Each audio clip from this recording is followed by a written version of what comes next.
What up, guys? What's going on? You guys ready for today? I'm a little tired today, but we should be able to get through this. All right, let's go. Hey, guys, what's going on? Good afternoon. Welcome to hashtag TNT JoeFi, tech news that Jerome Ortega finds interesting. This is episode something because I lost count. This is day number something in quarantine because I also lost count because I've been cooped up for too long. But how's it going? Good afternoon, guys, to people in the Midwest and on the East Coast. Well, also good afternoon to people on the West Coast. We're now all in afternoon since it's 2 p.m. Central here, but also good morning, good afternoon, and good evening to everyone else around the world. Glad you could make it. Appreciate you guys stopping by. We have a lot, well, maybe not a lot to talk about, but we have Android 11 to talk about, and we'll get through that today. But before I do, let me go ahead and say hi to everybody here in chat. And so there are 2 super chats right now, and Levin Williams dropping the $5 super chat even before the show got started. What's good, everyone? Levin, a lot of things are good.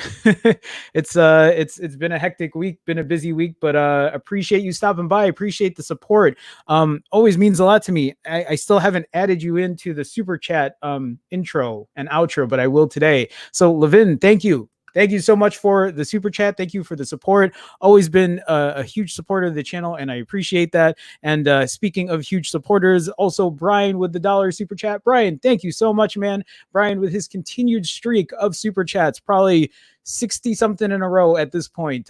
Brian, again, thank you so much. Thanks for stopping by. Thanks for being a moderator and always helping out. Do appreciate it. Let me say hi to everyone else as well. Kaya, came in real early before anyone else did and said, yes, downloading it now. Kaya, too technical. How's it going? Oh shit, something. Oh, my TCL 10 Pro just slipped off the Kaya2T or Kaya2 technical. I don't think I've seen you in the stream before. If I haven't, welcome. Glad you could make it. I see Max Tech Studios here as well. Yay! Hashtag TNT Joe5. Max Tech, how's it going, man? Glad to see you stopping by. Glad you made it. Brian here as well. Like I said earlier, Aaron Jude, finally 11. Yeah, finally. Did you? Are you downloading it now? So I have my Pixel 4. I haven't yet, and we'll go over if like any of you are questioning how to download it or how to get it on your phone. We can talk about that. If you guys have questions, just let me know. Let me see here. Team Varai, I just got a haircut. A la pandemic, done by my wife, and now I'm here to talk tech. My day is complete. Hi everyone, Team Varai, welcome to the stream, man. Nice to see you.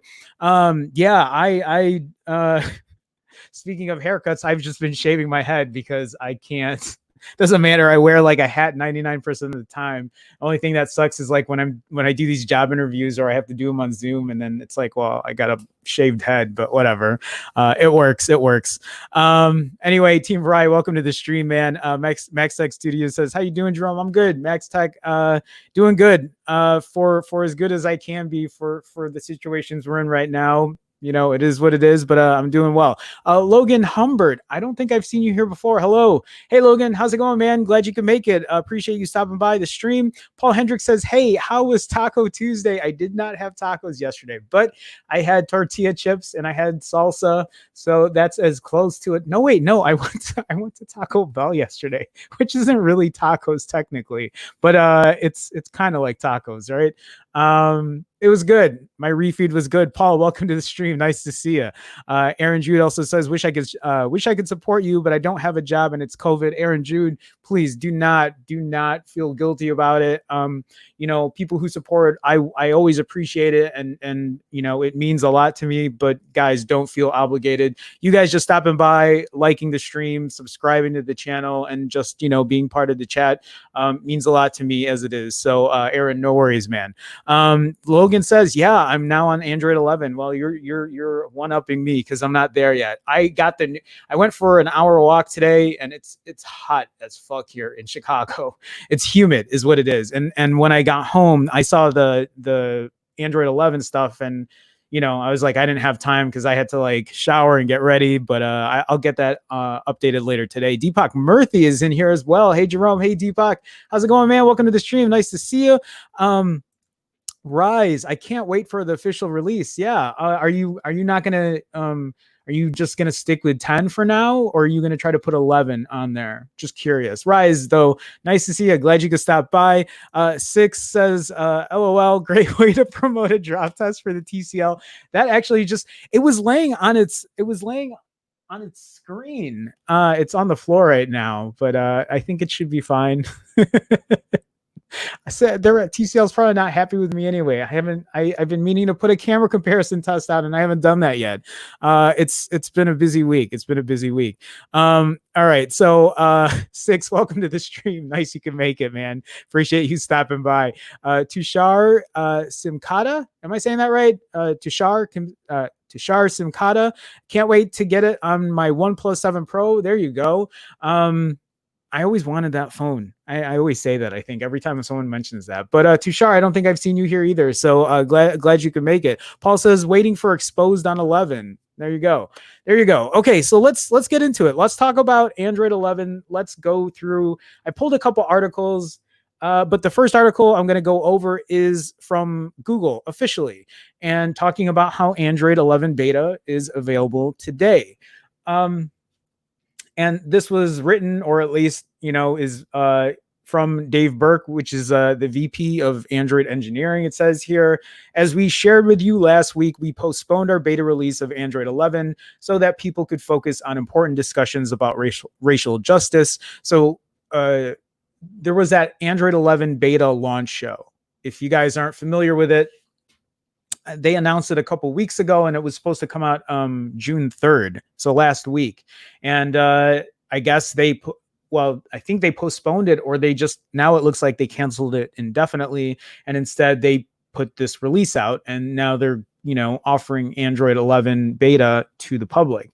So you know, and then obviously just so much shit has been going on, and it's really hampered on me even just trying to get all the work I want to do done. But you know, I think all of us are just trying to do as much as we can and trying to figure things out. And, you know, I just, we're just trekking on. So, anyway, it says here, today's release looks differently than originally planned. Instead of a live stream event, we're sharing a few videos and online resources to consume at your own pace when the time is right for you. I feel like that's a great move on Google's part here. We humbly thank those who are able to offer feedback on this release at this time. Your feedback is essential in building a helpful mobile platform for billions of people, developers, and manufacturers around the world.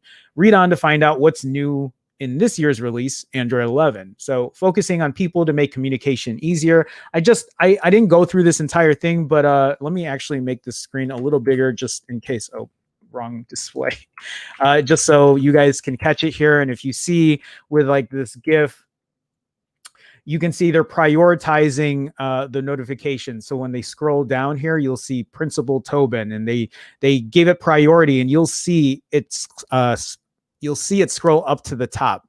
So, you know, if there are certain notifications, I'm guessing, I don't know if it's just people or if it's other notifications as well, you can prioritize those so those stay at the top. It's nice that they're giving you, Google or Android is giving you a little more flexibility in what you deem, you know, important. So it says here, see and respond to your ongoing conversations across your favorite apps in one place. And then with this GIF, so here it's taking advantage of these chat bubbles. So it's not my favorite thing, but you know, again, it's an option for people who might want that, who find it important. I don't really use Android messages. I use Telegram more than anything else. At this point, I try to excuse me, I try to communicate with anyone with text, usually through Telegram. Some people with Hangouts still, but for the most part, Telegram. But it's nice. You get the chat bubbles, and you know, it looks like you can flip flop through them, because once they click on it, then it shows multiple people up here. You'll see you know, a second chat, and then you can opt to open one as well. So, and then this third screenshot or GIF is just, it looks like automatically generated emoji for responses. So that's nice too. You know, some of this stuff you'll see already, or at least like small forms of it, but it's nice that they're adding it on here. So across Google, we've been thinking about how to help people communicate more effectively with each other. Google Meet is now available to everyone and can support larger meetings, and Family Mode for Duo lets you doodle on calls and add masks and effects, helping you express yourself in new and fun ways. Quick question. Do any of you guys use Google Meet right now that they've given it out to people in the public? Or is it just people? Yeah, I think anyone can use Google Meet now, right? And the reason I ask that is I don't use it. I've said this before on my stream, especially to people who come in here regularly. My faith in Google has kind of just not been the same. So like, I have a hard time trusting a lot of their products at this point, because I'm just afraid they're going to shut it down. But for you guys, are any of you, have you been using Google Meet? Has it been good? Or are you still using Zoom or whatever else kind of like video conferencing instead? And I guess with that being said, what about Google Duo? I've always been hearing good things about Duo, how good the video quality is, that the audio is really good too, but I don't use it either. I'm just curious if you guys use that, or are there other pieces of software that you use instead? FaceTime, like Zoom, obviously, Skype, anything like that? Because yeah, other than me using this software right now for streaming and Telegram, I don't really use anything else. Anyway, all right, let's continue on. Across Google, we talked about that. To make communication easier and simpler on your phone, Android 11 will move all of your conversations across multiple messaging apps to a dedicated space in the notification section. Oh, that's pretty cool. This makes it easy to see, respond to, and manage your conversations all in one place. You can mark a conversation as priority to give it preference, so you never miss an important message. So yeah, I think then when we were showing that priority part, it's not just for any notification. It just might be for specific messaging apps, or just messages, Android messages. I don't know. These key conversations show up on your always on display and can even, quote, break through a do not disturb setting. I imagine it does that if you give it priority, I'm guessing. Maybe there are more granular settings to override the do not disturb. So like for me, right? The way I would use it is for priority, I would make my mom a priority, right? Especially if like she were to call me, because usually the only time my mom calls me is when it's an emergency. So I would always probably put her as a priority to, quote, break through a do not disturb, to make sure I don't miss a call, if she does call me. Otherwise, I usually keep my phone on do not disturb almost always. I usually never keep the sound on at this point when it comes to phones. Anyway, Android 11 also introduces Bubbles, a new feature to help you respond and engage with important conversations without switching back and forth between your current task and the messaging app. You can open a bubble for your conversation right from the notification and multitask without missing a thing, which is a great thing. It's just, so these bubbles, these notification bubbles, it's reminiscent of Facebook Messenger, and I don't care for it. I guess for me, I don't prioritize text messages and stuff as highly as, well, almost anything. I don't really prioritize anything on my phone because I feel like a lot of the stuff I can always get to later. Plus, I check my phone, a ton of times, but sometimes I'm so busy like editing or doing whatever that like I don't have time to really pick up my phone and have it be a distraction at this point. But again, I cannot knock it. It's nice that it's here for people who want to use it and want to take advantage of it. In addition, when you type using Gboard in Android 11, you'll get relevant and automatic suggestions for emoji and text. This is possible because of secure on-device intelligence that takes advantage of federated learning, and it works without Google ever seeing anything you type. So I would be interested in how well this works. I think one of the things that I like on iOS is the fact that when, like, say for example, I type the word car, and then you'll get like, different emoji that you can use. Android does it as well, but I don't know if they do it as well as iOS does.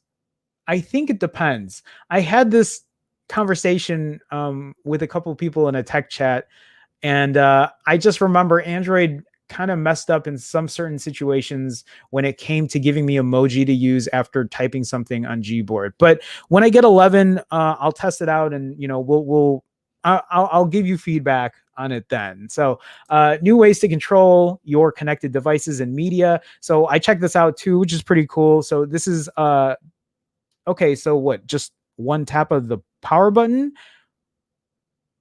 Well, wait, how does that work? So are you on the home screen and then you tap the power button once, or do you hold it down? Anyway, you're going to get this screen, and this part here is for, I guess, other notifications. It shows like your credit card, and it shows, well, below it is your home automation. So you see turning on the floor lamp, it turns on here, also unlocking the front door. I'm wondering how this is. I think this is a not double tap. Double tap is, I'm thinking of Apple. Double tap here is to turn on the camera, but I don't know if that's holding it down once or whatever. Anyway, Android 11 makes it faster and easier to access and control your connected devices. As the world around us becomes more connected with ambient computing, Android 11 is helping you better manage all of your connected devices. You can now quickly access and control your smart devices in one place by, there we go, long pressing on the power button. So just long press, guys. Okay, adjusting the temperature, turning on the lights, or unlocking the front door can now be done with a tap without opening multiple apps. I think it's such a cool feature, but I live in the city, and I live in apartments, and like we still have old school like intercom systems, so I don't have any of that. None of that is useful for me, but maybe for like, turning on the lights and stuff, because in my apartments, I ended up doing a couple smart home things, and I would control the lights or whatever. I wish I had it for locks. I think that would be a great feature, but I don't own a home, so I really can't take advantage of that. But again, it's nice to see here. Your device controls will show up alongside other things you need at the ready, like your payment methods or your boarding pass, which I think is pretty cool too. When we're flying again, we like to think of it as a quote pocket for your digital wallet, keys, and more, which is great. I guess in a way, it makes you sometimes you can just have your phone instead of keys, right? If you can unlock your door, you can just have your phone instead of your wallet. If you just need to pay for something, which I know a lot of us do at this point. I mean, I use the pay terminal when I go to Walgreens or CVS or something, and I'll use it for Google Pay or Apple Pay. It's all linked up to the same card. Okay, so we're also introducing new media controls in Android 11, making it quick and convenient to switch the device your audio or video content is playing on. It is now easier to bring your music with you from your headphones to speakers or even to your TV. So you can see here, even when you swipe down, right, and you get your notifications, you'll get, whatever's playing right now. This little section here is showing where it's playing on. And at first it's showing Pixel Buds, and then you can pick. So here it's picking the Nest Hub, or you can just have it play on your phone speaker. So again, it's giving you a lot more control, a lot more flexibility, and it's nice to see.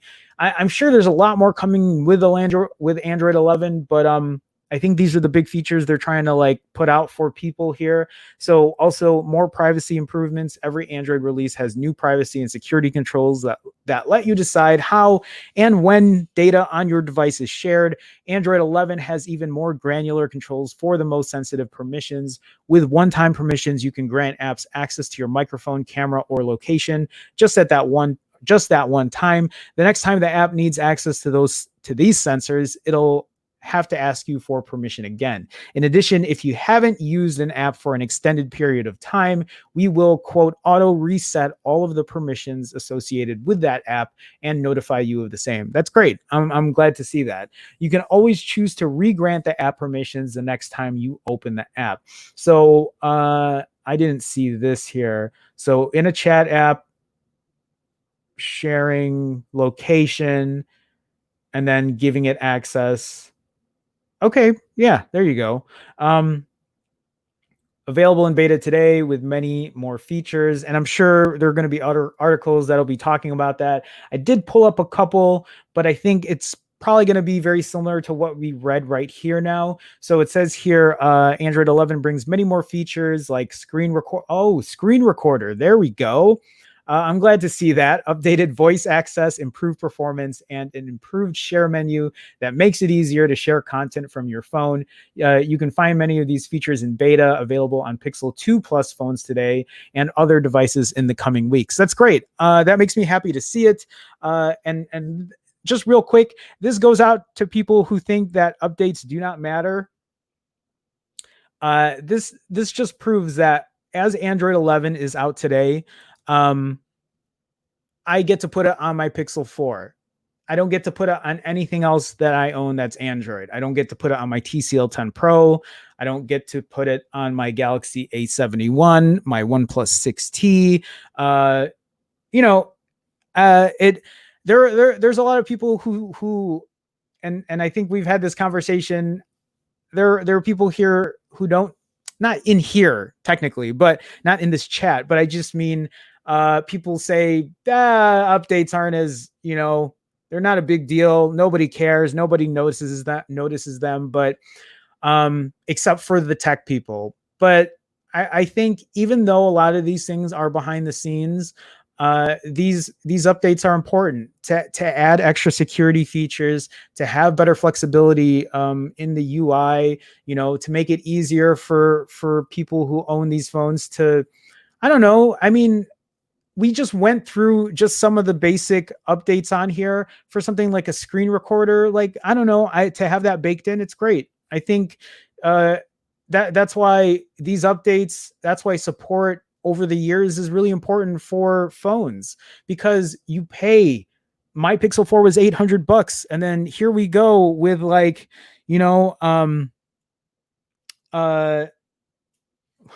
I guess what I'm just trying to say, simply put, is we pay a lot of money for our phones. We should have uh we should have that money well spent, right? To buy a phone and know you might only have one update on it. Think of that Motorola Edge Plus, right? That was $1,000 that initially said it was only going to have one update. Can you imagine getting Android 11 and then when Android 12 comes out, your $1,000 phone is just now useless? I mean, they changed it now and said they'll give you two major updates, but you guys see where I'm going with that. There is an inherent value with something like the Pixel. So sometimes we can talk about, hey, well, this price is better or this price is better. Sometimes there's a little more worth also when it comes to a phone because of its support and its longevity in its support and for its updates and its security. Keep that in mind in the future when you're spending money on a phone. It isn't the only thing that matters, but I just have to point that out. I think for people who want to, you know, have a few choice words about updates not being important or nobody cares except tech people, you might be right. Some people who aren't techie don't care, but it's because they don't know either. And if they were privy to it, if somebody who wasn't tech savvy sat here right now and listened to me explain all these extra things that you could get with your phone, and if I asked them, would you like to have that? I would assume most people would say yes. I don't think people would say, no, I don't want that. Who cares about that? Maybe I'm wrong, but I feel like most people would say, yeah, why wouldn't I want that? How much does it cost? Oh, it's free with my phone for the next 3 years. Oh, that's cool. Like, I'll take it. Who would say no to that? I know I'm pushing my point, but I want to make that point. I kind of want to put that point on check there so people understand that these kind of updates are important. So before I go back into chat, I do have a couple more things to talk about Android 11, and I will go through chat. We'll spend some time. We'll have a conversation. I just want to make sure I cover everything that I need to cover in here before I divert into chat and discuss what's going on. So this article, Android Central, is saying here's everything new in the Android 11 beta. I am not going to go through this whole article because we already went through the main points. So anything that I, kind of put my takes on, we'll just kind of skim through it really quick. A few months of patiently waiting, Google finally released the first build of the Android 11 beta on June 10, blah, blah, blah. So let's see here. Conversation notifications, chat bubbles, screen recorder, power button UI, on-device voice access, new media controls, one-time permissions, auto reset permissions, wireless debugging. We saw this with priority for chat. Let me see here. So it says when you get a text, WhatsApp, Facebook Messenger, or another chat text notification, is this Telegram then as well? These will now show up in a dedicated conversation section at the top of the notification panel. Actually, this will be really interesting. That's something I'd like to do. So what I might do then is when I get Android 11, I will text myself. I'll enable notifications on Telegram and on Hangouts, and then maybe I don't have Facebook Messenger, but I don't know, maybe I'll put all those together, text myself on all of them, and then see if they put it all in one window. For you guys who have it right now, try it out and let me know, because that would be cool to have everything all in one dedicated space. Not only will they be easier to read and discern from other notifications, but they'll also come with a few handy shortcuts, including the ability to set that conversation as a shortcut on your home screen, setting a reminder about the conversation or turning that conversation into a dedicated chat bubble. That's pretty cool. I didn't realize, I thought it was just for Android messages, like I was just saying earlier in the stream, but the fact that they'll put it all together, I think is actually, that's pretty smart. Like, now that I see that, like, why hasn't someone done that in the past? So bubbles for chat and text messaging, or for chat texting apps. Yeah, if this sounds a lot like the chat heads feature that's been in Facebook Messenger app, it's because that's essentially what it is. The main difference now being that these chat bubbles will work with all of your texting/messaging apps. So yeah, really great. That's an awesome feature. There's finally a built-in screen recorder. If you've ever used a phone from the likes of Samsung or OnePlus, you might have noticed that they have a built-in tool for recording the screen. So, the Pixel stock Android gets a lot of shit for this, and rightfully so. This is something that they should have implemented a while ago. The fact that iOS has it and stock Android doesn't is kind of a shame. And I don't know why it took so long. So yeah, this little screenshot here says start recording. While recording, Android system can capture any sensitive information that's visible on your screen or played on your device. This includes passwords, payment info, photos, messages, and audio. So you can also have it record audio on the mic and show touches on the screen, and you can toggle that on or off. So again, a little more granular control when it comes to that. Sorry, I meant to show you guys this. But what's also nice about this is, let's say, for example, I wanted to show someone how to, let's say, install or debug or use ADB or whatever on Android. Then I could use the screen recording feature and even turn on the audio for a mic, or for someone who doesn't have a mic, right? And wants to just use the mic on their phone, then they could do that while they're going, through certain things on the screen. I think that's a really handy feature. That's nice to see. All right, let's continue on here. A screen recorder isn't something all of you reading this will use, but it can be a handy feature to have at times. Perhaps your grandparent is having trouble doing something on their phone rather than trying to troubleshoot over the phone or via text. You can now just record yourself doing that thing on your phone and share the video with them. That's a great point. If you have a good feeling about the next Call of Duty mobile match, yeah, I guess you could do that too. So accessing the screen recorder is as easy as swiping down to view your quick settings and tapping the new screen recorder icon. That's awesome. I'm glad to see that. I'm glad it's as easy as that as well. When you do, you can choose whether or not you want to also record audio from your mic and or show your digital touches on the screen. So, and then here, the new power button shortcut, which I read earlier, you have to long press to get this screen here. But when you do, it's pretty cool. So yeah, emergency, the restart, power, and then you'll get your payment methods here. In the little GIF we saw earlier, GIF, you were able to see like a boarding pass as well, which is nice. And then you have all your home automation stuff down here.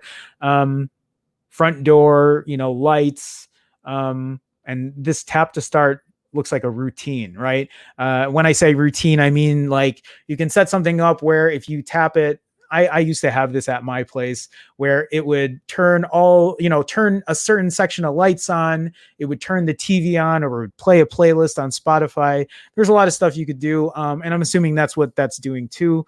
And then temperature and something like a vacuum cleaner. I also have I have a Roomba, so I would turn that on also. Let's see here.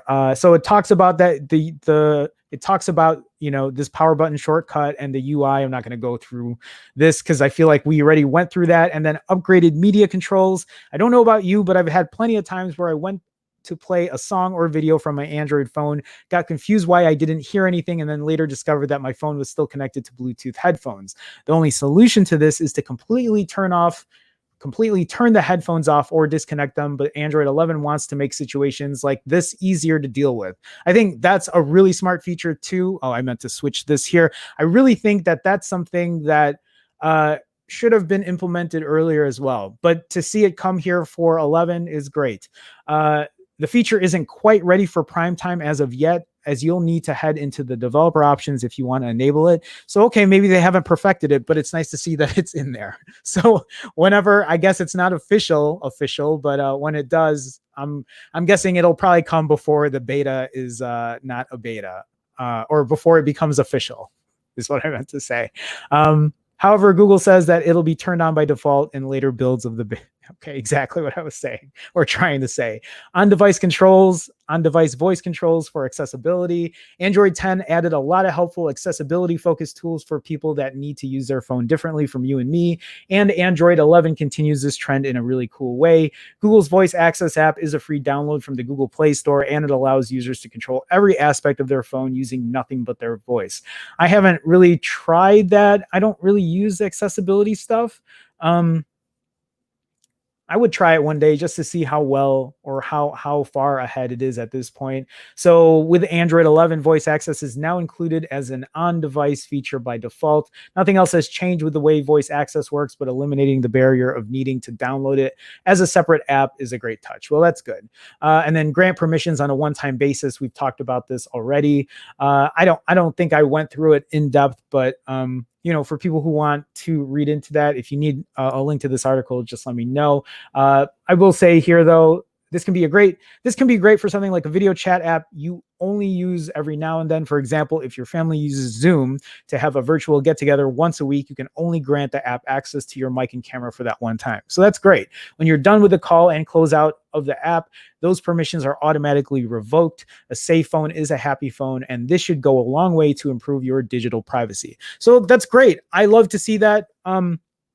What's great about that is there's always a fear of the fact that you use an app, you download an app because someone asked you to get it, and you're kind of hesitant to using it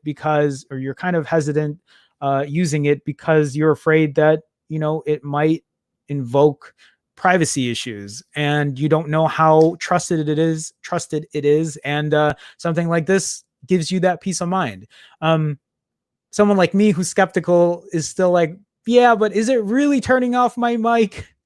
Is it really turning off my camera? But yeah, it's still nice to see. I'm assuming we trust Google with this. I don't know. I have a hard time trusting any big company at this point, but yeah, permission can now auto reset. Speaking of app permissions, like the Android 11 beta also adds a new auto reset feature, and it works exactly as the name implies. If you grant permissions to an app and then don't use said app for a while, the permissions will be automatically removed. That's awesome. You'll get a notification when this happens, and the next time you use that app, it'll be able to ask for those permissions once again. And then debugging your phone without any wires. Oh, so yeah, right. Wireless ADB.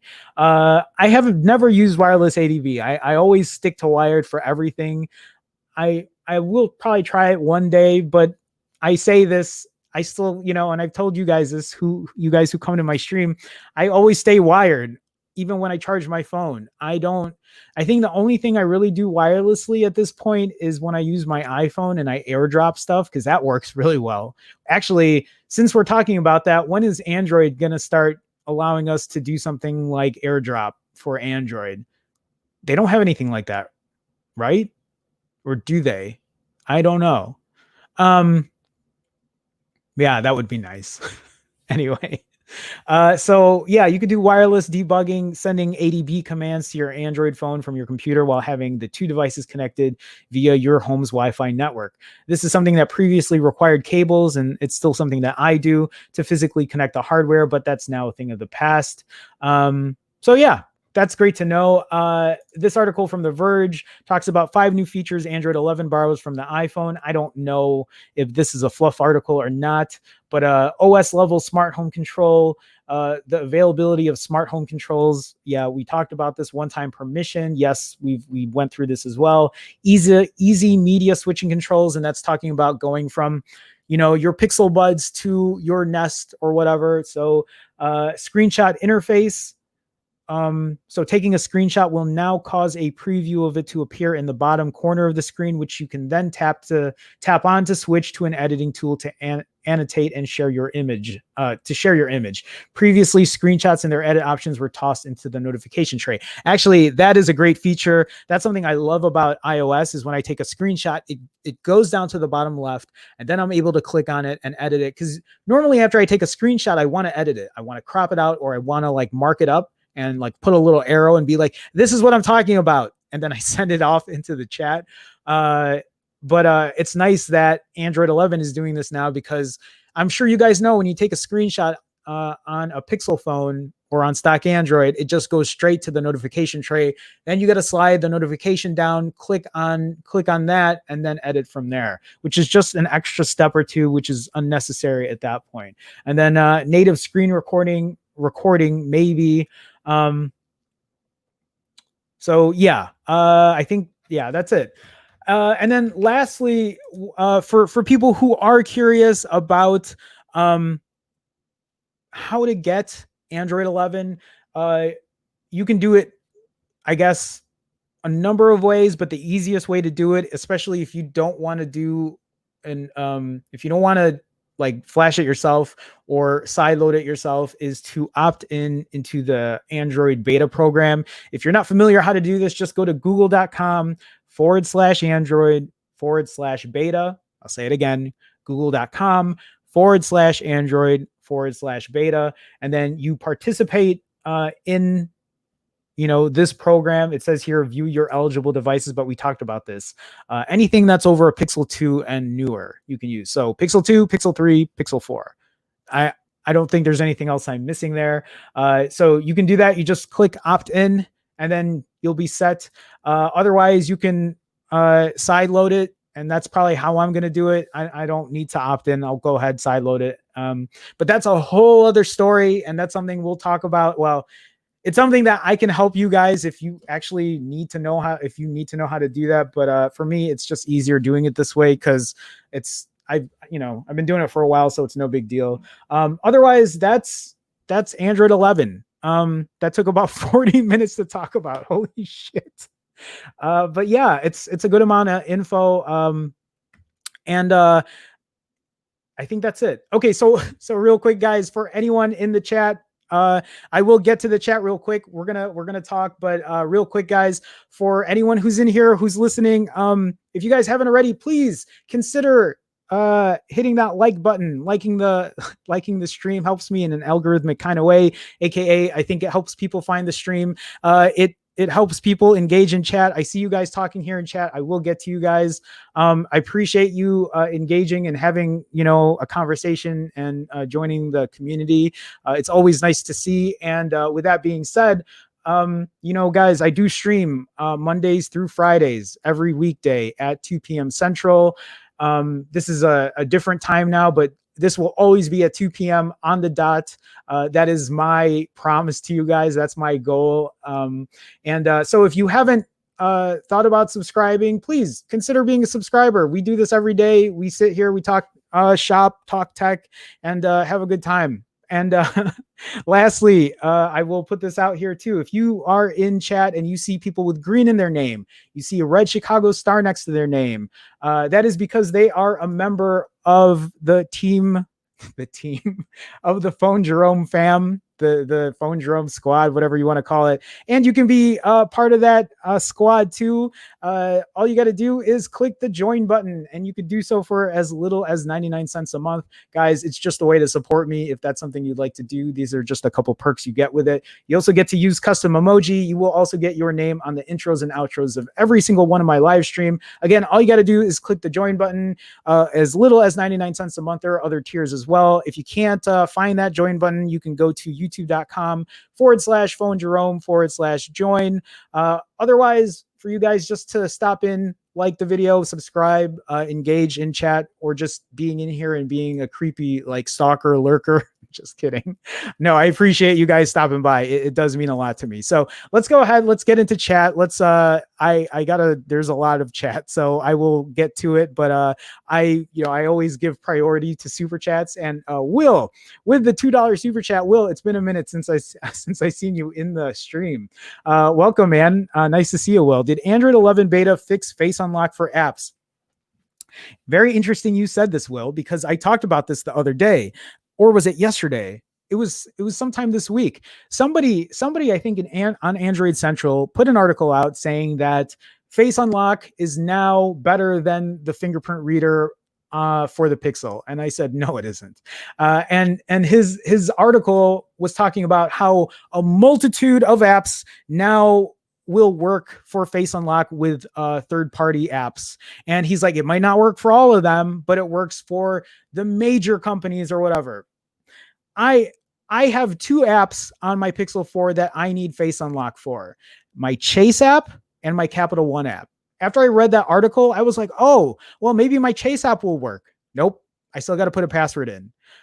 Maybe my Capital One app will work. Nope. I still got to put a password in. So I read that and I'm like, well, that might be good for you, but I don't know what apps you're using, but I only need two apps and none of them. And by no means is Chase a small company.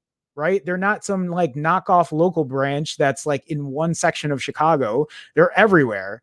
Or Capital One. Capital One is a big fucking company too, and I can't use any of those.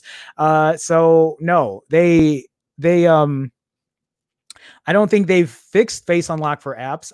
But I think a lot of that has to do with the app developers wanting to work with Google or Android to get it working. So yeah, I don't know. You might have to test it for yourself. Well, you don't have a Pixel 4 anymore.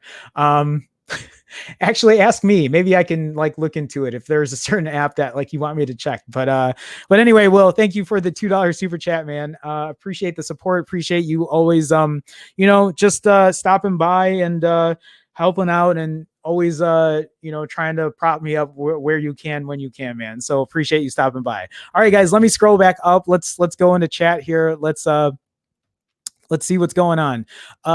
So sorry, I again, I'm not going to be able to get through everything. Yeah, like Will is saying here. What up, Jerome? Tashar says, yes, you're saying it spot on. Good. I'm glad, Tashar. Thank you. Hackney Man, welcome to the stream, man. How's it going? Glad to see you. What's up, peeps? Not much. What's going on, Hackney Man? Glad to see you. Oh, Six says the 7 Pro is available on the OnePlus website. So wait, the 7 Pro, how much is it pricing for on there? I'm just curious. Logan says, yeah, it's awesome. I didn't expect it to be released today. I don't think anyone did. This is news to me. Paul says tinfoil alert. Maybe Google wasn't ready. I wouldn't be surprised. I wouldn't put that past Google at all. Logan says, oh no, not Zoom. Trust me, I don't use Zoom either. I will use it if I have to, when people want to, like, I had a couple job interviews and they only do it through Zoom. And I work with a couple clients that only use Zoom. So like, I don't have a choice, but yeah, I feel the same way. Deepak says, I use Telegram a lot. Yep. It's my preferred, it is my preferred messaging app. Pranav Tawari. Hey, welcome to the stream, Pranav. Nice to see you. I use Duo the most, and my whole family does because of me. Yeah, that's usually how it works, right? You try to convince everybody to get you, or to get them to use what you use. That's how I'm trying to do it right now with Telegram. I'm trying to get everyone on it. Tectonic. Did I say hi, Tectonic? I can't remember if I did. Yes. Thank you. I don't know what that's about, but hi, hi, Tectonic. Okay, let me scroll down. D&D, Paul, Dungeons and Dragons. No, not that D&D. I see the wink face though, so I know you're just joking around. Logan says, I love this UI. No, it looks very clean. I do like it. It does look good. All right, so let's see here. Brian says, will it work like Apple Transit if the battery is dead? Locked out due to the dead battery would suck. I don't even know. I didn't know that it would work if the battery is dead. Okay. Anyway, let me scroll down. Let's see. Brian says, who doesn't want more features and security? Yeah, exactly. Deepak says Pixel, OnePlus, and even Sony updates for a long time, which is good. I didn't really realize that with Sony. Do they really? Sony updates for a bit? They have better. Does Sony have one of the higher tier supports when it comes to like software support or software updates? I haven't owned a Sony in a while, so it's been a bit since I've realized if they do that or not. I know OnePlus tries to stay on top of it. Samsung does what, 2 years? Does that mean Sony does at least 2 years? Does Sony do more than that? I'm assuming they wouldn't do more than 2, right? I think Google is the only company that does 3 years of software updates, I think. Sean is in here as well. What up, Jerome? What up, Sean? Welcome to the stream, man. Nice you can make it. Glad to see you. Let me see here. Theory X84 is here as well. Theory, how's it going, man? Welcome to the stream. My OnePlus 3T went from Android 6 to Android 9. I think the 6T will have Android 11. Let's hope so, because I know the 6T, right? Didn't the 6T have a bunch of issues getting updates for Android? But it's nice to see if it will get 11. But anyway, Theory, welcome to the stream. Glad you could make it. Deepak says Motorola has the best always on notification system. That is hard to disagree with. That's one of the things that I really liked about Motorola, especially, with the Moto X Pure. and then having the proximity sensor and just the way that they had it set up was so nice. It was one of those that I thought was going to get implemented when Google bought Motorola out. We've had this conversation many times. It's just at this point, I just feel like I'm beating a dead horse because I keep saying I wish Motorola would come back to being Motorola, but that probably won't happen anytime soon, or if ever. Aaron Jude says OnePlus is doing a great job with updates and features, but we'll get only 2 Android updates. Yeah. And then I would assume then after the 2 years, it's a matter of like, do you want to mod it, right? And try to do third-party dev support and get the latest version of Android that way. I mean, there's still options of doing it. It just depends. In the end, it all comes down to battery life. Let me see here. Tectonic has Bluetooth on, actually connected to the neighbor's smart TV, and you're watching something bad. What? Is this a real story that you're sharing?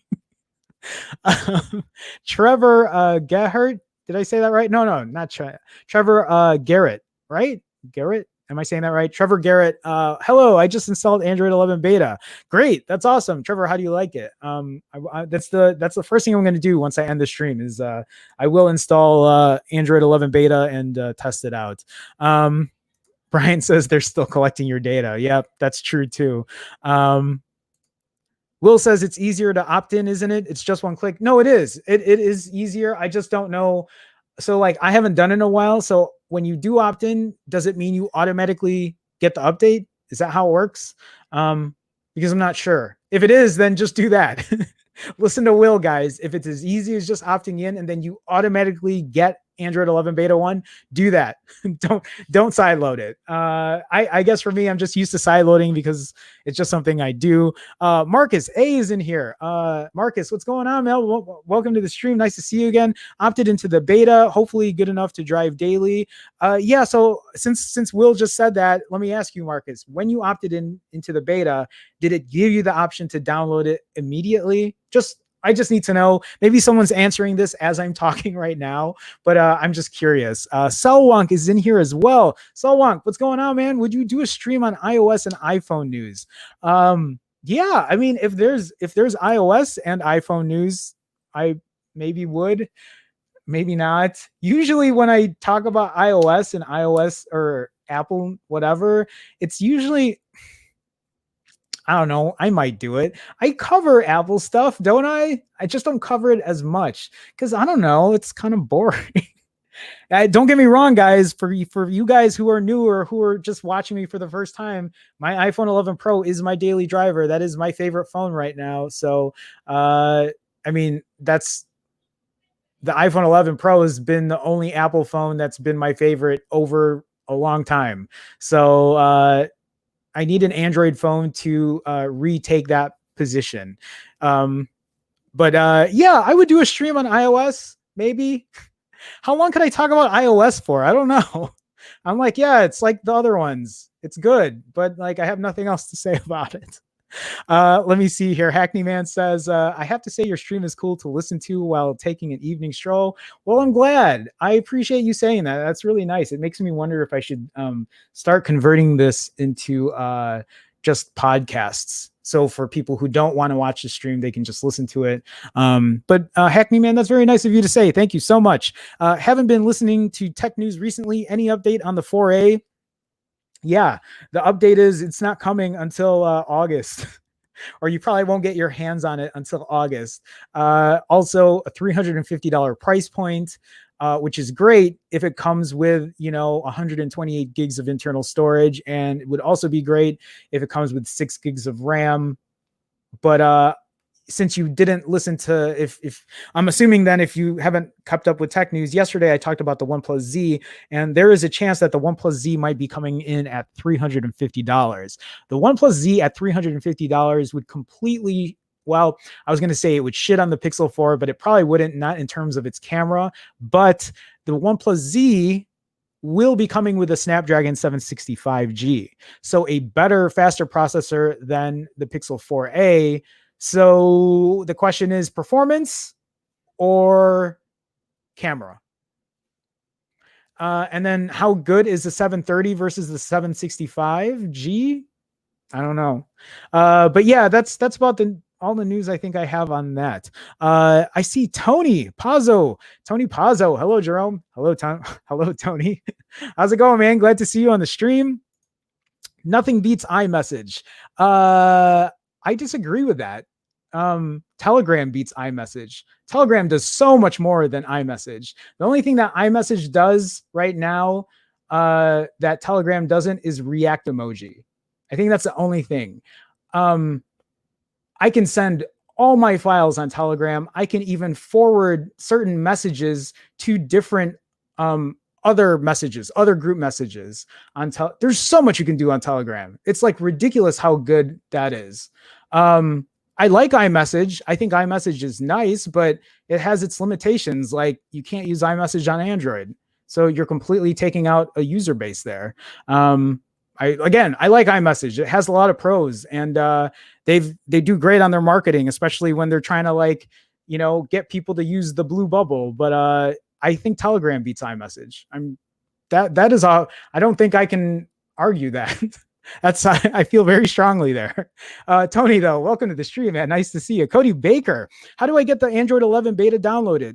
Cody, were you here when I talked about it? You can just go to, God damn it, I said it twice, or I just had to find the link again. Cody Baker, if you missed it, I don't know. I haven't gone through the whole stream here. Cody Baker said, or Cody's asking where did I put it?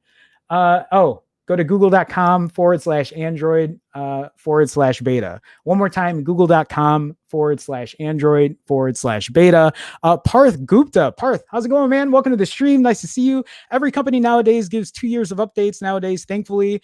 Not every company and not every phone, unless you're buying like the high-end ones, I'm guessing. LG2 gave Android 10 update to its G7, even though it's quite late. That's great. I mean, I'm glad. I would love that they give at least 2 years.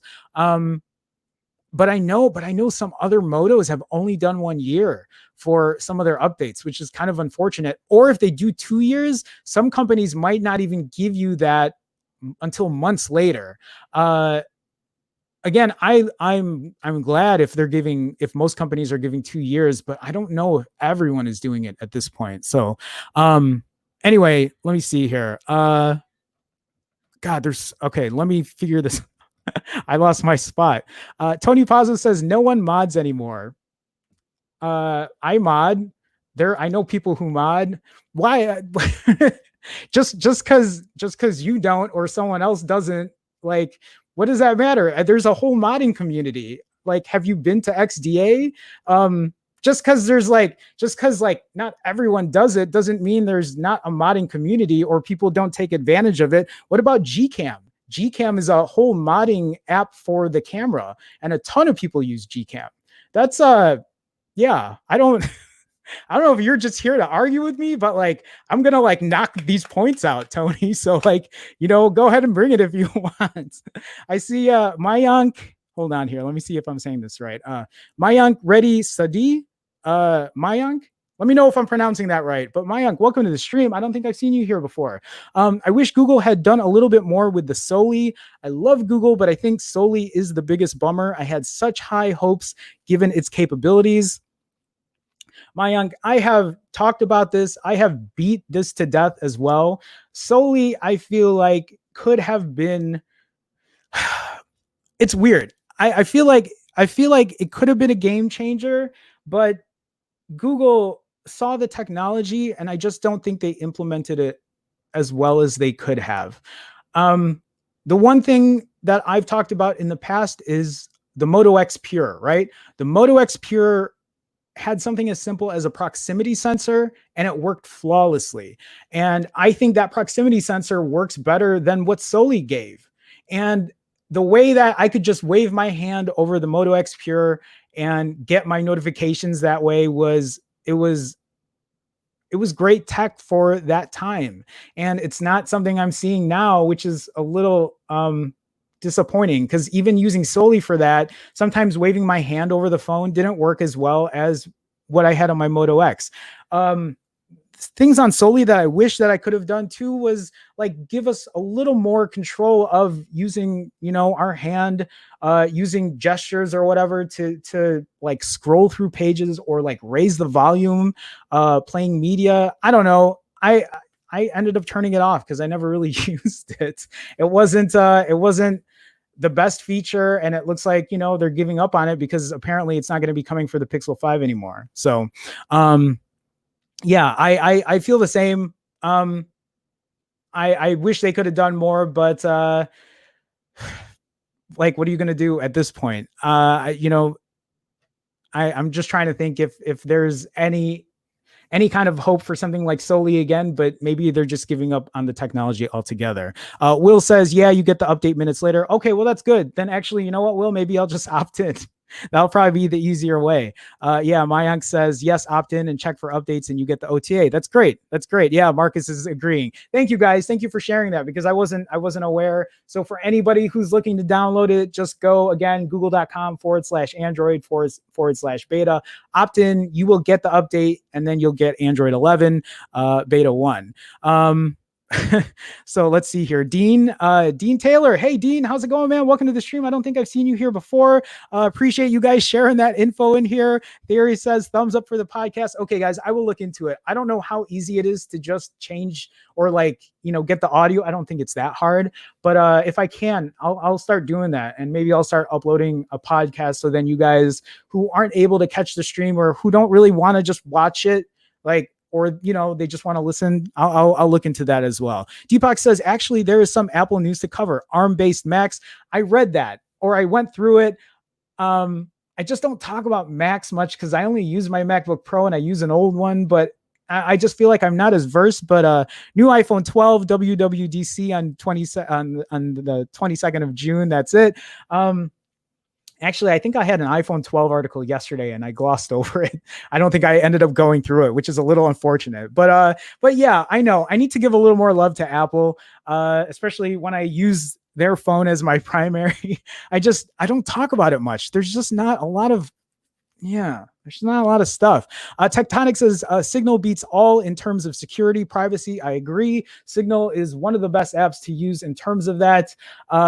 I sometimes use the, have you ever used the secret chat, like the more secure chat feature in Telegram that self-destructs after you set a set amount of seconds to it? I don't know how good security is on that, but I heard that works pretty well. I've tried it and it's pretty cool.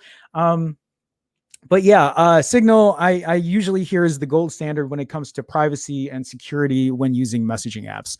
Mayank is asking, what do you think of the latest news about Google Pixel sales figures? 7.2 million units, 3A and 4. So actually, do I have an article about this? I don't think I do. But so here, Mayank, I will. I've said this many times. I do not care about sales numbers. They don't, for me, it doesn't matter to me because I think sales numbers are kind of a dick measuring contest. It's kind of like how many Big Macs are sold, right? At McDonald's. Does it mean that the Big Mac is the best burger because it's sold the most? No. I know that's a weird analogy, but the Pixel 4 has its issues, and I will always be transparent about those issues in terms of the battery life, right, was an issue for me. The camera was not as good as the iPhone 11 Pro in a lot of instances. That's why my iPhone 11 Pro is my daily now, because of a better battery and a better camera, especially at night. And the price point was way too high, which is why it's priced so cheaply now. The sales figures are great for Google, I guess. I just don't know if those sales numbers means that they can be complacent and keep making products that people are going to get pissed off about. And then they'll just say, hey, let's just knock off $400 on it. And then, we can get more sales out of it. So I mean, good for them if it's going to help them, create more, I guess. For me, I feel like good products still need to be good products. They need to be priced appropriately, and then the reviews will speak for themselves. That's how I feel about it. But also, I'm this kind of guy that says fuck big corporations, which is probably why every single one of my live streams gets demonetized. I feel like I was looking at my streams, and it looks like the last 2.5 weeks of my streams have all been demonetized. And it's just, I don't know. I feel like, what am I saying? But I'm like, oh, it's probably because I'm saying fuck big corporations. So anyway, Deepak says here, Telegram is way superior to iMessage, WhatsApp, and others. I agree. Tony says no one's on Telegram. I'm on Telegram. I feel like at this point, Tony, you're just you're using anecdotal evidence for a lot of the stuff. Just because, like, yeah, obviously a lot of people use iMessage, but you're completely sectioning off an entire group of people who don't use it because they can't use it because they're on Android. Everyone's on iMessage. People who are on Android aren't on iMessage. So no, that's also not true. I don't know. I don't know what else to say there. Will says, but you have to get people to use Telegram. And that's a fair point. It really is. And people won't change because they're stuck on whatever platform. So yeah, there's no real universal way of doing it. But if you want to talk about update, or if you want to talk about features and what can be used, and like the benefits of using a chat messaging app, like Telegram, I feel like has beaten anything else I've used hands down. And I've used WhatsApp, and I've used iMessage, and obviously Android messages. And now they're trying to roll out RCS, which is great. But at the same time, like, it's still the features and benefits on that is like nowhere near Telegram level. Joshua Dunker, Telegram stickers. Here's a little like guilty pleasure. The Telegram stickers are some of my favorite things to use on Telegram. Sometimes, like, when my friends who won't switch to who are still on Hangouts, I'm like, God damn it, this would be perfect for a Telegram sticker. Which is also another thing, is replying to messages. I have some group chats and Hangouts that are like 10 stories high, and when I get into it, I can't even reply to that certain message because no one's going to know what I'm talking about, because I can't hold down that specific message and say, this is what I'm replying to. But yes, Telegram stickers, I always get the new ones when they come out. Guilty pleasure of mine. Leo Yanez. Leo, how's it going? I don't think I've seen you in the chat before. Welcome to the stream. Signal messaging is great. Been using it. I have to give Signal a better try. I haven't really used it much, but I've always heard great things. I'll definitely have to check it out. Dustin is here as well. Dustin, I don't think I've seen you either. iMessage needs web chat like Android messages. Limiting iMessage to Apple devices really stinks. Yeah, and I mean, Apple knows what they're doing. It's their way of keeping that proprietary stuff. It's their way of, possibly getting people to Apple. And finally, when someone's on Android for a while and they finally get on, they get an Apple device, like let's say they get the $400 iPhone SE. They're like, oh, now people know I'm using iMessage. I get that blue bubble. The fucking blue bubble. Dustin, welcome to the stream, man. Nice to see you. Marcus is asking, oh, God damn it, I keep losing my place. Marcus is saying, is anyone still waiting for the 4A at this point? I think those looking for a phone would look elsewhere. Google should release the phone with proper marketing and play the long game. Marcus, that is a great point. That is something we've talked about as well. I mean, when the 4A comes out, I'll probably buy it. Maybe. Guys, the OnePlus Z is coming out in July, and I think that's when they're going to be announcing the Pixel 4A. And it's just, Google is releasing this 4A way too late. I don't know what they're doing. Let me see here. Tony's asking, can you send money on Telegram and play games? I don't think you can send money. Can you? I don't use Telegram to send money. I also don't play games, but yeah, there you go. So you're making your points. No, I don't think you could do either of those things. Is that what you can do on iMessage? Because I don't send money on iMessage, and I don't play games on iMessage either. But yeah, if that's something that you enjoy doing, then there you go. Those are some benefits there. How secure is Telegram with encryption? I think Telegram is pretty good when it comes to its security. I don't know in terms of like where it lands like in the rankings, but I'm pretty sure in terms of security it's up there. Let me see here. Deepak says nobody has ever been able to break Telegram, super secure. There you go. Thank you, Deepak, for sharing that info. Aaron says people do mod. I use Gram by Marco for my 6T. There you go. Tony says I'm not here to argue, Jerome. I'm here to entertain. Yeah, no, I get it. And like, there's nothing wrong with making the points, but if like, if you're here to poke and prod me, then you know what? Come live stream with me and then you can poke and prod me there. Let's do it that way because it's easier than doing it through reading chat. Mayank says, I guess what Tony meant to say is mods have become less relevant these days, given how much mature Android has got now. No, and I totally agree. I get that. But like, so for example, the one thing, Mayank, that I want to do that I've been thinking about doing is buying phones with decent hardware on it that doesn't have the best UI. Like, for example, maybe some of these other like lesser known Chinese brands and throwing like the Pixel Experience ROM on it, or the Pixel Launcher. I can't remember which one. It's been a while since I've done some of that stuff, but and then just trying to see like how good the phone would be in more of a stock form. But yeah, no, that makes a lot of sense. And yeah, in a lot of those terms, it isn't being used that way, but you can't say no one's using it or everyone is, because it's like, no, there's still a population, there's still a niche, even if it's a niche that uses it there. Okay, so let me see here. Guys, I'm not going to be able to get through everything. Leo's asking, how stable is Android 11 on Pixel 2 XL? No idea, Leo.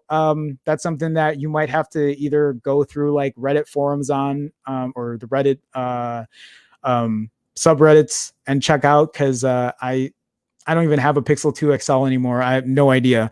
But let me see here. Deepak says you can play games. You have bots to automate actions and features. You have channels. User groups can get to 200,000 members.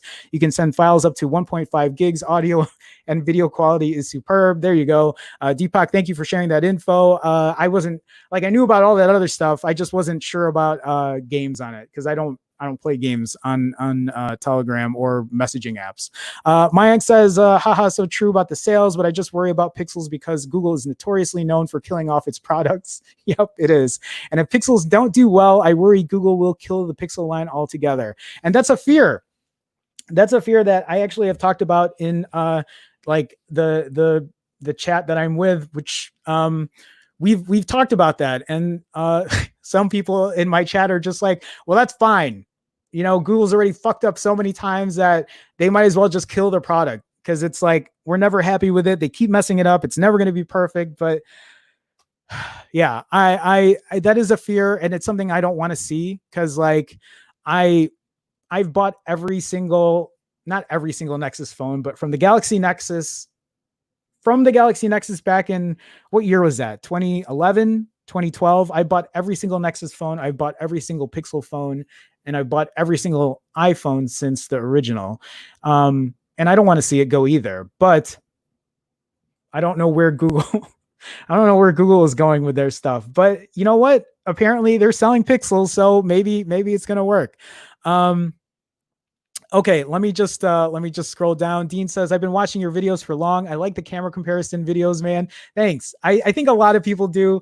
I was working on a Pixel 4 versus the TCL 10 Pro camera comparison. I also have a Galaxy A71. I also want to buy a Xiaomi Mi 9T, and there are other couple phones I want to go over. Holy shit. I have a lot of other stories I was supposed to cover today, and I don't think I'm going to cover them because we're going pretty long here.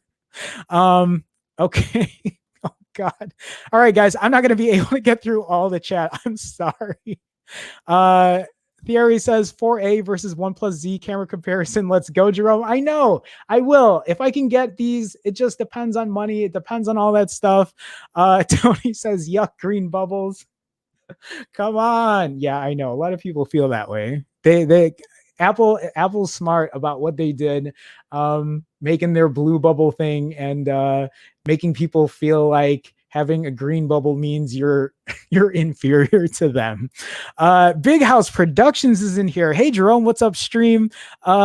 and with the $5 super chat, Big House Productions, thank you so much, man, supporting the channel. Big House Productions, thank you for, you've been supporting for a while now.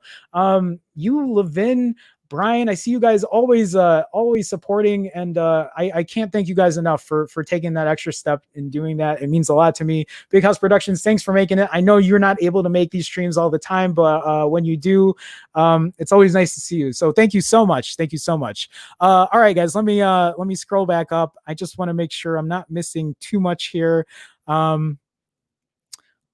Marcus says the OnePlus Z does look nice. Imagine having access to everyone's consumer data and still not knowing what people want. So I never thought about that. Google has so much of our data, but they still don't know how to put. That's really good, Marcus. I like that. Maybe the head of maybe the head of AdSense should join the Pixel team. Those are great points. I love that. I love that. Deepak says OnePlus Z might kill the Pixel line. I'm a huge Pixel fan, but I think it's slowly sinking like the Titanic. That is a really good point as well. Okay, guys, I know we're an hour and 15 minutes in. I still have life left in me. We still have a good audience in here, so I might continue on for a bit. We'll see. Depends how I feel. Real quick though, guys, for anyone who's in here, if you guys are listening, feel free to like the stream. I think liking the stream helps in an algorithmic kind of way. What I'm trying to say is I think it helps people find the stream. If you're lurking or whatever, feel free to say hi. It's always nice to meet new people in here. Nice to have a chat, see what's going on, get people to engage. And I stream every day. I stream Mondays through Fridays. We talk tech, we talk shop, whatever is going on. I stream at 2 p.m. Central. Mondays through Fridays. So feel free to be a subscriber so you get notified when I do. And then also real quick, if you are in the chat and you see green in people's names and you see a red Chicago star next to their name, that is because they are a part of the Phone Jerome fam. It's such a weird thing to say. It sounds so cheesy. Phone Jerome team, community, whatever. And you can be part of that community too for as little as 99 cents a month. All you got to do is click that join button. You'll get the green in your name, you'll get the red Chicago star, and you'll get to use custom emoji. Actually, the more members that come in, they'll give me more access to other emoji that I can use. And you'll also get your name on every intro and outro to every one of my live streams. Again, you could do that for as little as 99 cents a month. Or if you can't find that, you can also go to youtube.com/PhoneJerome/join. Really, guys, it's just a way to support me, and any kind of support is appreciated. So please don't feel obligated. But if you do decide, like, I would love to have you as part of this whole community. It's always nice to have people in here. So, all right, guys, let's see if we can kind of transition into another story. We did a lot of talk, went through chat quite a bit, and let's see where we can continue on here. So, what do I got here? Oh, that's what I want to talk about. Did you guys see this? So, LG has created a LG has created an update to their LG Velvet, which is a little surprising. I didn't see this coming, but LG decided to change their chipset on their Velvet, or give you another option. This article from Android Authority is saying an Iranian website has apparently managed to get their hands on an LG Velvet 4G. The phone is said to offer a Snapdragon 845 chipset, which is a 2-year-old processor, but I am willing to bet this Snapdragon 845 chipset is faster and better performing than the Snapdragon 765G. The Velvet 4G could be up to 20% cheaper than the 5G model. The Velvet marks the end of an era for LG as the firm ditches the G series branding and opts for upper mid-range specs in many ways, but it still delivers 5G connectivity that's quickly becoming commonplace globally. Now, Iranian tech website Taranji.ir has apparently managed to get their hands on the LG Velvet 4G, and true to the name, it indeed lacks 5G connectivity. Let me interject here really quick and say that,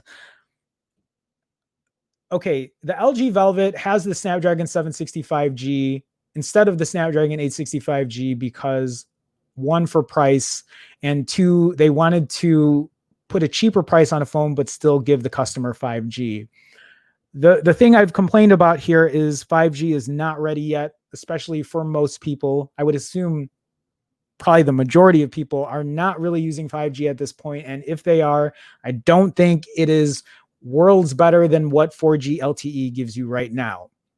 And so the argument here is like, why can't phones just use the Snapdragon 855 plus chipset instead of the 765? And a lot of these companies are not going with that chipset, last year's flagship chipset, because it lacks 5G, which I think is kind of a shame, because I don't know when 5G is going to be really ready. Maybe it'll be ready when the iPhone 12 comes out with 5G, because I think that will set the trend to really get it rolling at this point, because, Apple really holds a good market in like, making sure that they get Apple usually gets the ball rolling when it comes to getting the technology out, or getting people to use the technology, or getting things mainstream. But I was actually surprised that LG would release the Velvet with a Snapdragon 800 series, but why the 845 and why not the 855 plus? Maybe they got a super big discount on it, but I don't know. What is somewhat unexpected though, is the fact that LG is reportedly using the Snap 845. The Snap 845 is a 2-year-old chipset used in 2018's flagship phones like the Galaxy S9 series, HTC U12 Plus, and the LG G7. It's still a powerful proposition, but the main concern we have is that the chip makers tend to phase out support for older silicon. And that's a good point too. So that could mean the LG Velvet 4G is left in the lurch when it comes to updates compared to phones with more modern processors. Otherwise, the Iranian outlet also reports that the phone is packing 6 gigs of RAM, 128 gigs of storage, and a price tag that's about 20% cheaper than the 5G-enabled LG Velvet. For what it's worth, the 5G model retails for $757 in Korea, which means the 4G model could retail for $600. We haven't heard of this website before, so we definitely take this story with a grain of salt. But between the images and screenshots of apparent specs, it certainly looks like the real deal. In any event, we've contacted LG for more details, and we'll update the article when and if they get back to us. The thing is, though, $600 is still a lot of money for a Snapdragon 845. I don't know if it would be worth it. Not to mention the fact that the LG Velvet, I don't think the cameras are going to be anything special. I mean, maybe they will, but I haven't seen any camera examples of it yet. Also, the fact that I think, if I read correctly, the LG Velvet doesn't have a quad DAC. So people who are buying an LG for its superior hardware for audio, you're not going to get that either. So $600 is still a tough sale for me. I still don't think the phone is probably worth it at that price point. I don't know. Okay, so you know what? I think I might be wrapping it up. I do have a couple smaller stories. Like this one from Android Central is talking about the original Google Home is dead and we don't need a replacement. I think this is just a quick article about, like, you guys remember this big Google Home? I used to own one. I don't have one anymore. But I think they're just trying to say, like, hey, like, it's everywhere now. I don't think we need to have a product like this at this point. It says here in 2020 that original Google Home is no longer being made and is hard to find through an online retailer unless you're buying used. Unlike other Google products that we actually miss, though, nobody needs to buy a Google Home in 2020 or beyond. That's because Google Assistant has become one of those ubiquitous features that you can find in all sort of products. You don't have to spend a lot of money to get a standalone smart speaker that has Google Assistant built right in either. Heck, the Nest Mini is Google's own answer for a cheaper alternative that doesn't suck, and you'll like it every bit as much as you would with its older and more expensive cousin. And that's true. I have the smaller one, and that works perfectly fine for me. The thing is, too, actually, what I was looking for, or what I like, is the new Google Wi-Fi, the mesh routing system, that has a Google speaker built into it now. So that kills two birds with one stone. You get an awesome Wi-Fi network, right? An awesome Wi-Fi mesh network. And what I mean by a mesh network is you get they're kind of like little access points that you have throughout the house. So if you have a big house, or you have a big space and you need multiple locations because your Wi-Fi isn't the best, you can get like a Google Wi-Fi system that has, you set them out to like level out the Wi-Fi access, but it also has a Google smart speaker connected to it. That's that's such an inventive, well, not inventive. It's cool to have. It's again, it's a way to kill two birds with one stone. So anyway, it says here, none of this means your original Google Home is going to stop working or that you should toss it into the recycling bin somewhere. But if you're looking for a replacement or just want to try the smartest assistant for the first time, you have so many other and better options. So yeah, that's how I feel about it too. Okay, let me get back into chat here. Hackney Man says, quote, lurking. I mean, there are people who lurk. Dustin says green versus blue messages. What color will the RCS bubbles be when and if messages, or if iMessages supports it? My prediction, purple or a rainbow unicorn. I think, Dustin, I don't even think Apple would even support it in any way. I think they would just keep everything green. If you're using RCS, they would just say, well, nah, we're just going to give them the original green. If it's not iMessage, it'll be green. That's the way I feel about it. Paul says, maybe try not to swear for a stream, seeing if that's demonetizing it or not. I mean, I could try, but here's the thing, Paul, is the one thing that I have always promised to myself, and it's probably why I'm at the position where I'm at and why like Google doesn't put me in their like search algorithm or whatever, is the fact that I don't play nicely with like how other tech YouTubers are. I kind of pride myself on that. The one thing I've always told myself is I'll never bow down to a company that gives me free phones. Like TCL gave me that phone and it's great. And I'm very thankful, but Google's given me free phones too. And then I'll bitch about the phone later because I have to, because the last thing I want is to sell out for anybody. And like, if that means I lose out on money or free products, like, I don't really care. Like I don't. I say that because I pride myself on that. And I want people to know that. I want people to know that while people can sometimes get swayed on these big corporations, you guys know how I feel. Fuck the big corporations. I just will not bow down to that kind of like selling out. That will never be me. And again, I take pride in that. And if that means that like I don't get a fat paycheck, I'd rather not get a fat paycheck than be a sellout. And I think I will probably be like that till the day I die. But yeah, I can try not to swear. It's just very hard for me. We'll see. Anyway, let me see here. Yeah, Paul says I absolutely don't mind, but squeamish Google maybe does. Yeah, no, for sure. Okay. Let's see here. Snapdragon 855 and more software support.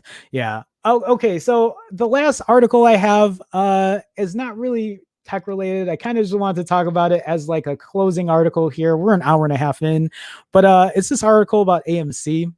And so they want to reopen cinemas in July, but it's not clear audiences are ready. Here's a question for you guys, for people who are still in here. If the theaters open in July, are you going? Let's say, for example, that AMC opens up and they say, hey, theaters are opening up and we're only limiting it to, let's say they only limit it to 10 people in the theater. Would you go? If it's 10, what if it's 20? What if it's 50? Well, 50 is a lot. I don't think they'll ever do 50. Let's say they do 25.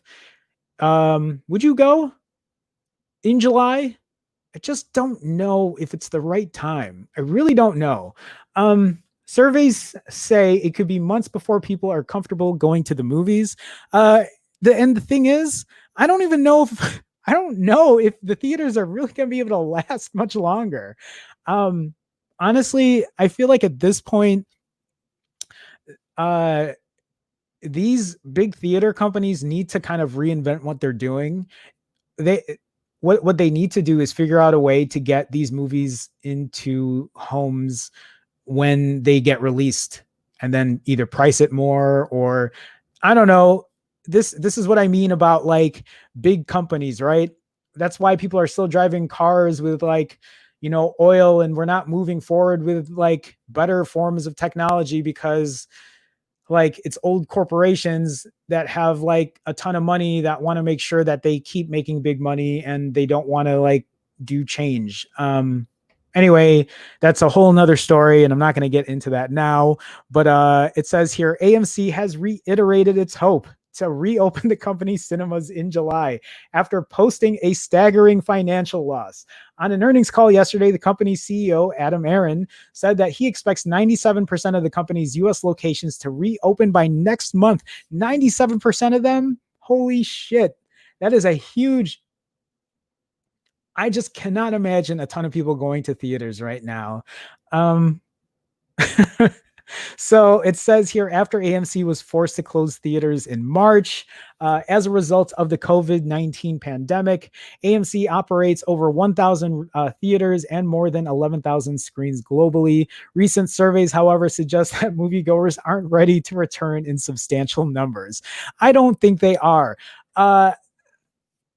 I feel like for me, I would rather go to like a Cubs game, a baseball game, because at least that's outdoors. And, like I've been hearing, I think it's harder to transmit apparently if you're outdoors more than it is if you're indoors because of, it's not circulating in the same room or whatever. I would be more like, if I had to pick one, I would rather go to like an outdoor gaming event than going into an indoor theater that they close the doors and then you're all in one room spreading. It just doesn't make any sense to me. It really doesn't. So it says here, I'm assuming this is AMC. AMC relies entirely on public gatherings to make its money, posting a 2.2 billion net loss in the first quarter of the year. Jesus Christ, 2.2 billion. It made, quote, virtually no revenue in the last 2 weeks of March, according to the Wall Street Journal. If that's the case, if you made no revenue, I just feel like you need to figure something else out. I don't know. They're a big company. They got a lot of people who make a lot of money who apparently have the best ideas in the world, right? So we'll figure something out. I don't know. I mean, yeah, it's like, it's unfortunate, but I don't know. AMC has high hopes for July. July is so soon. It's like 2.5 weeks away from now when it plans to reopen cinemas. Thanks to I just read an article that I think they said 19 states in the US are showing rising numbers right now for coronavirus cases. That isn't promising. And I think that has something to do with relaxing some of the rules. I don't know if it's just like a weird hiccup or bump, but I think it might be because of that. I don't know. Okay. So thanks to the release of highly anticipated films like Christopher Nolan's Tenet and Disney's live action Mulan remake, we believe there will be a significant pent-up demand to get back into this world. His optimism, however, is tempered by a recent 8K filing that warned of substantial doubt for continued operation should AMC theaters not successfully reopen within the company's expected time frame. So again, a lot of that is money related. I remember reading an article about fitness lobbyists who were trying to push to make sure that gyms still stayed open or they opened earlier with everyone else or deem it as an essential business. And I think some of them got approved because the lobbyists, right? Or like these big people, like the big fitness industry people were in there to try to convince them to do it. And I'm just like, God, it's like, how much money did you slip some of these politicians or whatever to kind of get the way you want? And I just don't trust a lot of how that works. Anyway, it says here, recent surveys have cast doubt on how much of this, quote, pent-up demand there actually is. A survey of 2,200 U.S. adults reports that as of the beginning of June, just 22% of people said they'd be comfortable going to the movies. 33% said it would be 6 months or more before they'd feel comfortable going to the cinema, while just 14% said they'd be happy to visit next month. I can't say it, guys. Epidemiologists.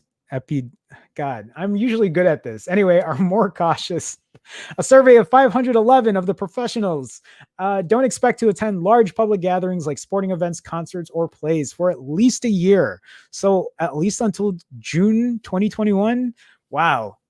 I guess I can't blame them.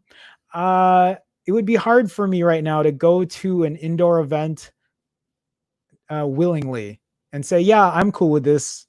I wouldn't be worried about going into anything right now. Yeah, I don't feel that way. AMC's CEO said that attendance had been strong at the 3 theaters the company has reopened in Norway recently. These have had to operate at 25% capacity to allow for social distancing, but the company sold 83% of its available seats over the weekend. Okay, so 25% capacity.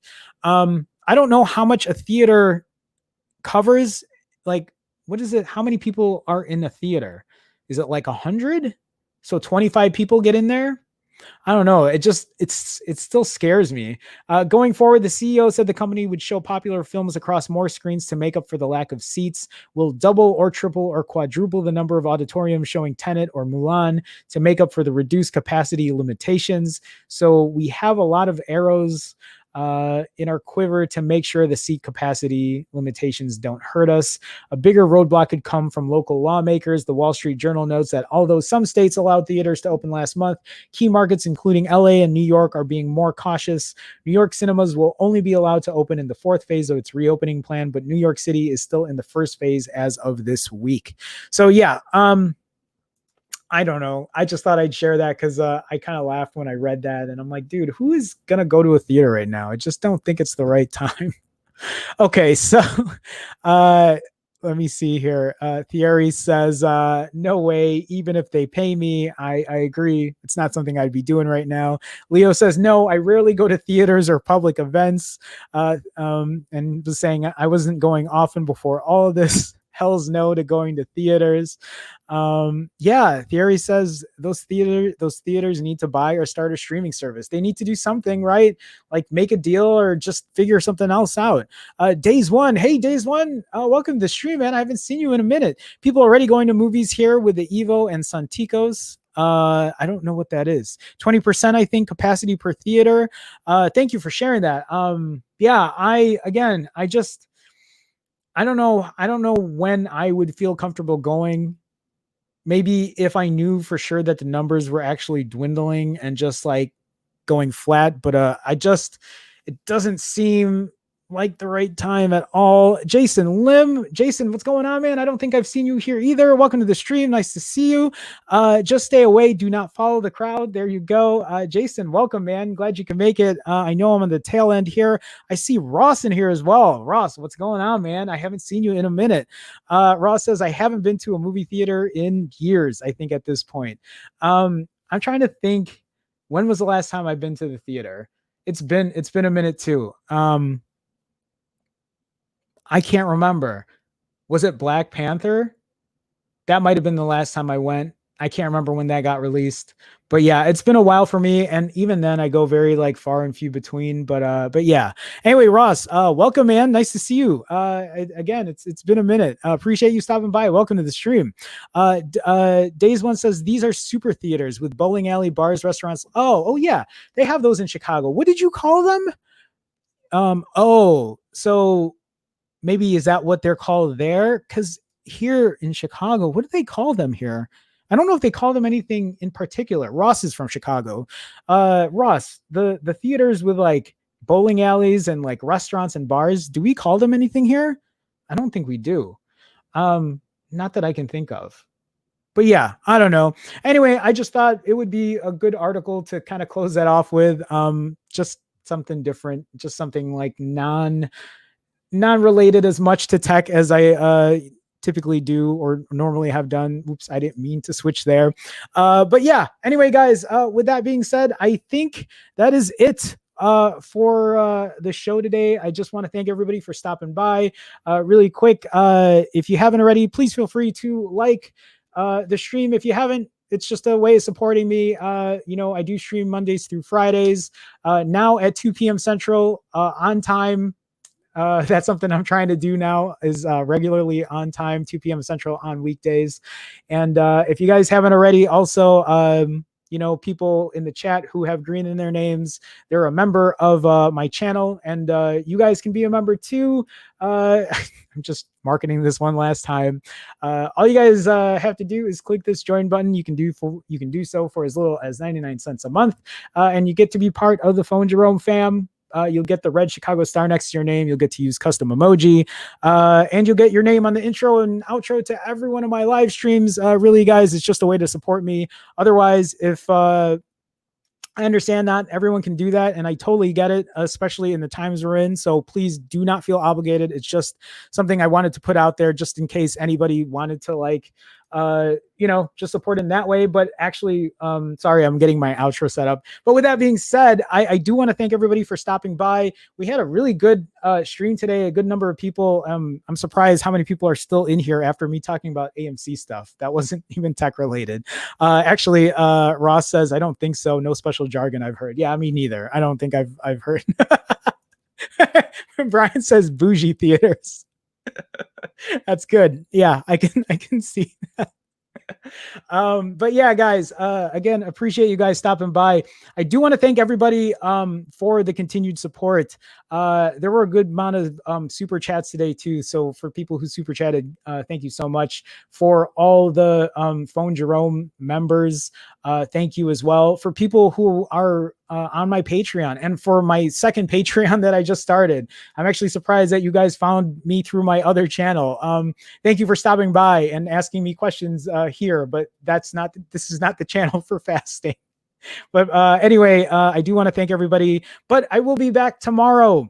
Guys, I'm streaming again tomorrow. We will talk more. I will have Android 11 beta 1 installed on my Pixel 4, and I'll give you my thoughts on that as well. And we'll do tech again tomorrow, 2 p.m. Central, same time, same place. I sound like the old Batman show, same bat time, same bat channel. Is that right? I'm old. That's why I know that. Bye, guys. Have a good one. Let's do it again tomorrow. Thank you guys for stopping by. Appreciate everybody doing their thing, and we'll do it again tomorrow. See ya.